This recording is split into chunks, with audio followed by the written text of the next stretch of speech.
வணக்கம். வாழ்க வளமுடன், நலமே சூழ்க. நம்ம பாண்டிச்சேரி பக்கத்தில் இருக்கிற நெய்வேலி அங்கே இருக்க நடராஜ பெருமாள் கோயிலில் ஒரு நல்ல ஒரு யூனிக்கான விஷயம் இருக்குது. அதாவது அந்த கோயிலில் அந்த காலத்தில் அரசர்கள் ஆராய்ச்சி மணின்னு ஒன்று கட்டி வச்சுருப்பாங்க. அந்த மாதிரி ஒன்று இருக்குது. பக்தர்கள் தங்கள் குறைகளை கவலைகளை ஒரு தாளில் எழுதி இறைவனை தியானித்து கோயிலை 3 முறை வலம் வந்து அந்த மணிகுண்டு இருக்கும் பகுதியில் ஒரு சிறு பெட்டியில் போட்டுவிட்டு மணி அடித்து விட்டு செல்கிறார்கள்.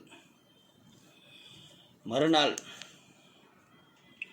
அதிகாலை கோயிலின் குருக்கள் ஆண்டவன் முன்னிலையில் அந்த பெட்டியில் இருக்கும் காகிதங்களை எடுத்து பக்தர்களின் அதில் எழுதப்பட்டுள்ள பக்தர்களின் குறைகளை வாசித்துவிட்டு பின்பு அந்த மனுக்கள் எழுதப்பட்ட காகிதத்தை எரித்து விடுகிறார்.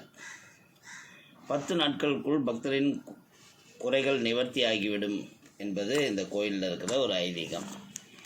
வாழ்க வளமுடன், நலமே சூழ்க.